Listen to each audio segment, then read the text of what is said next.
আসসালামু আলাইকুম। সবার আগে বাছাই করা 10টি আন্তর্জাতিক খবর জানিয়ে দেব। প্রথমেই থাকছে শিরোনাম।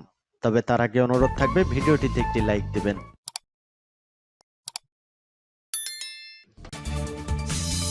পুরোদমে ইসরায়েল ফিলিস্তিন যুদ্ধ চলছে, জানিয়ে দেব আমাদের হাতে থাকা সর্বশেষ গুরুত্বপূর্ণ আপডেট। আন্তর্জাতিক সংবাদ, ভারত মহাসাগরে জাহাজে হামলা নিয়ে যা বলছে ইসরায়েল।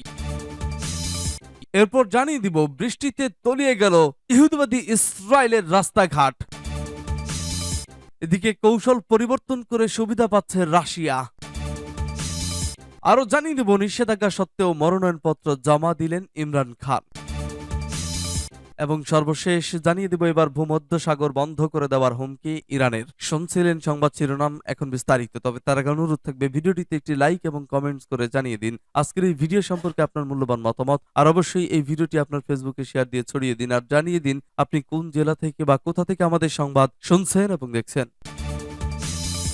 ভারত মহাসাগরে জাহাজে হামলা নিয়ে যা বলছে ইসরায়েল। ভারত মহাসাগরে বাণিজ্যিক জাহাজে ড্রোন হামলা হয়েছে। এবার সে হামলা নিয়ে মুখ খুলেছে ইসরায়েল। তারা হামলার পেছনে কারা রয়েছে তা নিয়েও মন্তব্য করেছে। শনিবার টাইমস অব ইসরায়েলের এক প্রতিবেদনে এই তথ্য জানানো হয়েছে। চ্যানেল 12 এর এক প্রতিবেদনে জানিয়েছে ইসরায়েলের বিশ্বাস ভারত মহাসাগরে জাহাজে সরাসরি ইরান থেকে হামলা চালানো হয়েছে। যদিও হামলা করেছে তা এখনো নিশ্চিত নয়। দুটি সমুদ্র পরিচালনা সংস্থা জানিয়েছে লাইবেরিয়ার পতাকাবাহী একটি জাহাজে শনিবার ভারতে মহাসাগর পাড়ি দেওয়ার সময় হামলা চালানো হয়। একটি সূত্রের দাবি, হামলার শিকার জাহাজটির সঙ্গে ইসরায়েলের সম্পৃক্ততা রয়েছে। হামলার শিকার জাহাজটি ক্রুড অয়েল পরিবহন করেছিল। তবে হামলায় জাহাজের ক্ষতি হলেও কোনো হতাহতের ঘটনা ঘটেনি। জাহাজটি হামলার ব্যাপারে এখনো কোনো পক্ষ দায় স্বীকার করেনি। হুতিরা লোহিত সাগরে বাণিজ্যিক জাহাজে হামলার পর এবার ভারত মহাসাগরেও হামলার ঘটনা ঘটল। হুতিরা জানিয়েছে ফিলিস্তিনে ইসরায়েলের হামলার প্রতিবাদে তারা এ হামলা চালিয়ে আসছে। হুতিদের এমন হামলার কারণে বিভিন্ন জাহাজ কোম্পানি এ পথে জাহাজ চলাচল বন্ধ করে দিয়েছে। অন্যদিকে জাহাজ চলাচল সচল রাখতে এ পথে অ্যালায়েন্স গঠন করেছে যুক্তরাষ্ট্র। এদিকে ইরানের সংবাদ মাধ্যমের বরাতে দেশটির বিপ্লবী গার্ড বাহিনীর কমান্ডার জানিয়েছেন যুক্তরাষ্ট্র ও তার মিত্ররা গাজায় অপরাধ অব্যাহত রাখলে তারা ভূমধ্যসাগর বন্ধ করে দেবে। তবে দলটি কিভাবে বা কি ধরনের পদক্ষেপ নেওয়া হবে তার কোনো ব্যাখ্যা দেয়নি। গাজায় গত 7 অক্টোবর থেকে গাজায় হামলা চালিয়ে আসছে ইসরায়েল। ফিলিস্তিনে এ হামলার পেছনে মার্কিন সমর্থন রয়েছে বলে অভিযোগ হামাসের। তাদের হামলায় অন্তত 20,000 ফিলিস্তিনি নিহত হয়েছেন। এছাড়া গৃহহীন হয়েছেন অসংখ্য মানুষ। বার্তা সংস্থা Tasnim brigadier coordinating commander general Mohammad Reza নাকদির উদ্ধৃতি দিয়ে জানিয়েছে তারা খুব দ্রুতই ভূমধ্যসাগর, জিব্রাল্টার প্রণালী ও বিভিন্ন জলপথ বন্ধ করে দিতে চলেছে। বৃষ্টিতে তলিয়ে গেল ইহুদিবাদী ইসরায়েলের রাস্তাঘাট। অবরুদ্ধ গাজায় অব্যাহত হামলা চালিয়ে আসছে ইসরায়েল। এরপর দেশটির একের পর এক বিপাকে পড়ছে। স্থল অভিযান শুরু করে প্রতিনিয়ত সেনা হারাচ্ছে তারা। এবার তাদের সামনে এসেছে আরেক দুঃসংবাদ। ভারী বর্ষণে দেশটির বিভিন্ন শহর তলিয়ে গেছে। শনিবার টাইমস অব ইসরায়েলের এক প্রতিবেদনে এ তথ্য জানানো হয়েছে। প্রতিবেদনে বলা হয়েছে ভারী বৃষ্টির কারণে ইসরায়েলের বিভিন্ন শহরে পানি উঠে গেছে। এর ফলে উত্তরাঞ্চলের বিভিন্ন এলাকা বন্ধ হয়ে যেতে চলেছে। বৃষ্টির জন্য গোলানি জংশনের কারমেইল, নাজিরেত সহ বিভিন্ন এলাকার সড়ক যোগাযোগ জায়গায় জায়গায় অচল হয়ে গেছে। বিভিন্ন ভিডিওতে দেখা গেছে অতি বৃষ্টির কারণে বিভিন্ন সড়কে গাড়ি আটকে গেছে। সামাজিক যোগাযোগ মাধ্যম এক্সে শেয়ার করা ছবিতে দেখা গেছে বন্যায় বিভিন্ন সড়কে আটকে থাকা গাড়ি অনেকেই ঠেলে পার করার চেষ্টা করছেন। এর আগে নিরাপত্তা পরিষদে ভাষণ দেন জাতিসংঘে নিযুক্ত ফিলিস্তিনি রাষ্ট্রদূত রিয়াদ মানসুর। এ সময় তিনি কান্নায় ভেঙে পড়েন। সংবাদ মাধ্যম জানিয়েছে স্থানীয় সময় শুক্রবার অবরুদ্ধ গাজা উপত্যকায় পর্যাপ্ত মানবিক সহায়তা পাঠানোর প্রস্তাবটি 13 থেকে 0 ভোটে পাশ হয়। নিরাপত্তা পরিষদের মোট 15 দেশের মধ্যে 13 সদস্য প্রস্তাবের পক্ষে ভোট দিলেও যুক্তরাষ্ট্র ও রাশিয়া ভোটদানে বিরত ছিল। সংযুক্ত আরব আমিরাত প্রস্তাবটি উত্থাপন করে। শুরুর দিকে এর খসড়ায় গাজায় অনতিবিলম্বে যুদ্ধবিরতি এবং মানবিক সহায়তা পাঠানোর প্রস্তাব রাখা হয়, কিন্তু যুক্তরাষ্ট্রের বিরোধিতার কারণে যুদ্ধবিরতি কথাটি সম্পূর্ণভাবে বাদ দেওয়া হয়েছে। এর পরিবর্তে শুধু মানবিক সহায়তার কথা বলা হয়। প্রস্তাবটি এক সপ্তাহ ঝুলে থাকার পর পাশ হলেও এতে যুদ্ধ থামানোর কোনো কথা বলা হয়নি। ফলে গাজায় ইসরায়েলের হামলা বন্ধ হওয়ার সম্ভাবনা নেই। প্রস্তাবটি পাশ হওয়ার পর নিরাপত্তা পরিষদে ভাষণ দেন জাতিসংঘে নিযুক্ত ফিলিস্তিনি রাষ্ট্রদূত রিয়াদ মানসুর। ভাষণের এক পর্যায়ে ইসরায়েলি হামলায় নিহত কিশোরী দুনিয়া আবু মোহসেন ও তার পরিবারের কথা সামনে নিয়ে আসেন তিনি। তাদের করুণ পরিণতির কথা বলতে গিয়ে কান্না করে দেন তিনি। রিয়াদ মানসুর বলেন, কিশোরী দুনিয়ার বয়স মাত্র 13 বছর। সেও তার পরিবার নভেম্বরের শেষ দিকে ইসরায়েলি বিমান হামলার শিকার হয়। ওই হামলায় তার পরিবারের সব সদস্য নিহত হয়। মারা না গেলেও 2 পা হারায় দুনিয়া। ইসরায়েলি হামলা থেকে বেঁচে যাওয়ার অভিজ্ঞতার কথা বিশ্ববাসীর সামনে তুলেও ধরে ঘরের দুনিয়া। এত কিছু হয়ে যাওয়ার পরও বড় হয়ে চিকিৎসক হওয়ার কথা জানায় সে। তবে প্রথমবারের হামলা থেকে রক্ষা পেলেও দ্বিতীয় হামলা থেকে রেহাই পায়নি এই কিশোরী। ইসরায়েলি বোমার আঘাতে পৃথিবীর মায়া ত্যাগ করে পরপরে পাড়ি জমায় সে। কৌশল পরিবর্তন করে সুবিধা পাচ্ছে রাশিয়া। জার্মান রাজনৈতিক বিশ্লেষক নিকো ল্যাঙ্গের মতো রাশিয়ান বাহিনী ইউক্রেনের যুদ্ধে দ্রুত অগ্রগতি অর্জন করছে এবং কিয়েভের সেনারা পাল্টা আক্রমণের বদলে প্রতিরক্ষামূলক অবস্থানে চলে গিয়েছে। শুক্রবার এক্স এর একটি পোস্টে জার্মানির প্রতিরক্ষা মন্ত্রী চিফ অফ স্টাফ ল্যান্স ২২ মাস ব্যাপী যুদ্ধের বিষয়ে রাশিয়ার সাম্প্রতিক অগ্রগতির তাৎপর্য এবং কিয়েভের ক্রমানুসারে কি প্রয়োজন তা বলে দিয়েছেন। ইউক্রেনের পাল্টা আক্রমণ অবশ্য কিয়েভ এবং এর পশ্চিমা মিত্ররা প্রাথমিকভাবে আশা করেছিল তার চেয়ে অনেক বেশি ধীর গতিতে এগিয়েছে এবং শীতের আবহাওয়া দ্রুত শুরু হওয়ার সাথে সাথে বিশেষজ্ঞরা ভবিষ্যদ্বাণী করেছেন যে যুদ্ধের গতি মস্কোর পক্ষে চলে যেতে পারে। হোয়াইট হাউসের ন্যাশনাল সিকিউরিটি কাউন্সিলের সমন্বয়ক জন কির্বি বুধবার এক ব্রিফিংয়ে সাংবাদিকদের বলেন যে মার্কিন গোয়েন্দাদের বিশ্বাস করার প্রতিটি কারণ আছে যে জানুয়ারির শেষের দিকে এবং ফেব্রুয়ারির দিকে ভূমি হিমায়িত হয়ে যাওয়ায় এটি রাশিয়ান বাহিনীর জন্য অগ্রগতি আরও সহজ করে তুলবে। দ্য ইনস্টিটিউট ফর দ্য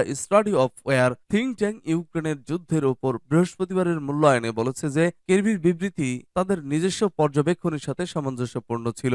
লাঞ্জের মতো দক্ষিণের রাশিয়া প্রাথমিকভাবে কিয়েভে বাহিনীর উপর বিমান হামলা এবং ড্রোন হামলা চালাচ্ছে। ইউক্রেনীয় বিমান বাহিনী বৃহস্পতিবার জানিয়েছে যে রাশিয়া দক্ষিণ খেরসন এবং জাপোরিজিয়া অঞ্চলে একটি সিরিজ বিমান হামলা চালিয়েছে। মস্কো বুধবার এবং বৃহস্পতিবার উত্তর এবং পশ্চিম ইউক্রেনীয় অঞ্চলে ড্রোন হামলা চালায়। ইউক্রেন প্রতিরক্ষা মোডে চলে গেছে ল্যান্স বলেছেন। তবে এ পর্যায়ে ইউক্রেনের সশস্ত্র বাহিনী আরও নিঃশর্তভাবে তাদের অবস্থান ধরে রাখার বিষয়ে উদ্বিগ্ন বলে মনে হচ্ছে না, বরং যুদ্ধ বিলম্বিত করা নিয়ে। এদিক ইউরোপ বা এশিয়ায় ক্ষেপণাস্ত্র মোতায়েন করলে পশ্চিমাদের বিরুদ্ধে কঠোর ব্যবস্থা নেওয়ার পাশাপাশি ইউক্রেন যুদ্ধের কারণে জব্দ করা সম্পদ। এদিকে ইউরোপ বা এশিয়ায় ক্ষেপণাস্ত্র মোতায়েন করলে পশ্চিমাদের বিরুদ্ধে কঠোর ব্যবস্থা নেওয়ার পাশাপাশি ইউক্রেন যুদ্ধের কারণে জব্দ করা সম্পদ বাজেয়াপ্ত করা হলে যুক্তরাষ্ট্রের সঙ্গে কূটনৈতিক সম্পর্ক ছিন্ন করার হুমকি দিয়েছে রাশিয়া। শুক্রবার রাশিয়ার উপপররাষ্ট্রমন্ত্রী সের্গেই র্যাবকভ এসব কথা বলেন। তিনি বলেন, মহাচ্ছন্ন হয়ে কোনো পদক্ষেপ নেওয়া যুক্তরাষ্ট্রের উচিত হবে না। তাদের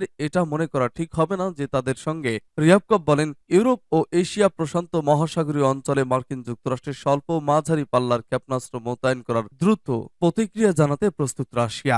মস্কো ওয়াশিংটনের ক্ষেপণাস্ত্র উন্নয়ন এবং সম্ভাব্য স্থাপনার উপর গভীর নজর রাখছে। ইউক্রেন যুদ্ধ শুরুর পর রাশিয়ার বিভিন্ন প্রতিষ্ঠান ও দেশটির প্রেসিডেন্ট ভ্লাদিমির পুতিনের ঘনিষ্ঠ ব্যক্তিদের উপর একের পর এক নিষেধাজ্ঞা দিয়ে আসছে যুক্তরাষ্ট্র সহ পশ্চিমা দেশগুলো। নিষেধাজ্ঞার অংশ হিসেবে যুক্তরাষ্ট্রে থাকা সংশ্লিষ্ট ব্যক্তি ও প্রতিষ্ঠানের সম্পদ জব্দ করা হয়। যুদ্ধে ক্ষতিগ্রস্ত ইউক্রেনের পুনর্গঠনে এসব সম্পদ ব্যবহারের দাবি উঠেছে। এ নিয়ে ক্রেমলিনের মুখপাত্র দিমিত্রি পেসকভ পরে এক সংবাদ সম্মেলনে বলেন যে দেশগুলো রাশিয়ার সম্পদ বাজেয়াপ্ত করবে তাদের কখনোই শান্তিতে রাখা হবে না। কোপিয়ানুস্কি ইউক্রেনে দুটি লেপার্ড ট্যাঙ্ক ধ্বংস। রাশিয়ার ব্যাটল গ্রুপ ওয়েস্টের ইউনিটগুলি কোপিয়ানুস্কি এলাকায় ইউক্রেনের সশস্ত্র বাহিনীর 7টি পাল্টা আক্রমণ প্রতিহত করেছে। দুটি লেপার্ড 2 ট্যাঙ্ককে নির্মূল করেছে। ব্যাটল গ্রুপের মুখপাত্র সের্গেই জিভনস্কি জানিয়েছেন। তিনি বলেন, আর্টিলারি দ্বারা সমর্থিত 6তম জেনারেল ট্রুপস সেনাবাহিনীর মোটর চালিত পদক ইউনিটগুলি লিমান রোদের কাছে 14তম এবং 115তম যান্ত্রিক এবং 95তম বিমান হামলা ব্রিগেডের পাশাপাশি সিভানোভকা এবং ইভানোভকা আক্রমণকারী গোষ্ঠীগুলির দ্বারা 5টি পাল্টা আক্রমণ প্রতিহত করেছিল। নিষেধাজ্ঞা সত্ত্বেও মনোনয়নপত্র জমা দিলেন ইমরান খান। উচ্চ আদালতের রায়ে নির্বাচনের নিষেধাজ্ঞা বহাল থাকা সত্ত্বেও মনোনয়নপত্র জমা দিয়েছেন পাকিস্তানের সাবেক প্রধানমন্ত্রী এবং পাকিস্তান তেহরিক ই ইনসাফের চেয়ারম্যান ইমরান খান। শুক্রবার নিজের জন্মস্থান পাঞ্জাবের মিয়ান ওয়ালি সংসদীয় আসনে নির্বাচনের জন্য ইমরান মনোনয়নপত্র জমা দিয়েছেন বলে জানিয়েছে পিটিআই হাইকমান্ড। 2024 সালের 8 ফেব্রুয়ারি পার্লামেন্ট নির্বাচন হবে পাকিস্তানে, কিন্তু আলোচিত তোষাখানা দুর্নীতি মামলায় দোষী সাব্যস্ত হওয়ায় গত আগস্টে ইমরান খানকে 5 বছরের জন্য নির্বাচনে নিষেধাজ্ঞা দিয়েছিলেন ইসলামাবাদের সেশন জজ আদালত। সেই রায়ে স্থগিতাদেশ চেয়ে ইসলামাবাদ হাইকোর্টে পিটিশন দিয়েছিলেন ইমরান খানের আইনজীবীর, কিন্তু বৃহস্পতিবার এক শুনানিতে সেই পিটিশন খারিজ করে দেন ইসলামাবাদ হাইকোর্টে। ফলে আগামী নির্বাচনে ইমরানের প্রতিদ্বন্দ্বিতার উপর নিষেধাজ্ঞা বহাল থাকে। অবশ্য উচ্চ আদালতের রায় রিভিউ বা পূর্ণ বিবেচনার সুযোগ থাকে। পাকিস্তানের রাজনীতি বিশ্লেষকদের একাংশের মতে সেই সুযোগের অভিযোগের ভিত্তিতেই শুক্রবার নিজের প্রতিনিধির মাধ্যমে মনোনয়নপত্র জমা দিয়েছেন পিটিআই চেয়ারম্যান, যিনি গত কয়েক মাস ধরে আদি আলা কারাগারে আছেন। এদিকে শুক্রবার রাষ্ট্রীয় গোপন তথ্য ফাঁস মামলায় ইমরান খান এবং তার দল পিটিআই এর ভাইস চেয়ারম্যান শাহ মাহমুদ কুরেশিকে জামিন দিয়েছেন পাকিস্তানের সুপ্রিম কোর্ট।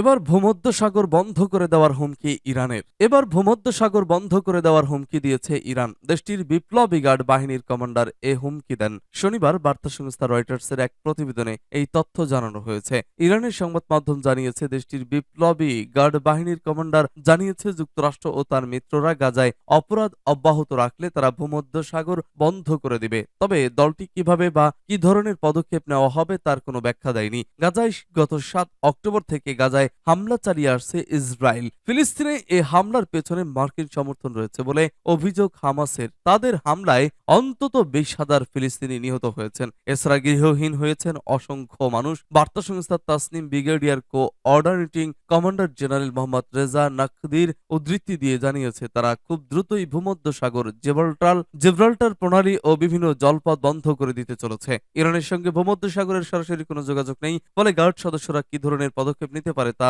স্পষ্ট নয়। এরপরও নকদি প্রতিরোধের নতুন শক্তির জন্ম এবং অন্যান্য জলপথ বন্ধ করার হুমকি দিয়েছেন। এর আগে লোহিত সাগর দিয়ে চলাচলকারী বাণিজ্যিক জাহাজে ইয়েমেনের হুতি বিদ্রোহী গোষ্ঠীদের হামলার পরিকল্পনায় ইরান গভীরভাবে জড়িত বলে দাবি করেছে যুক্তরাষ্ট্র।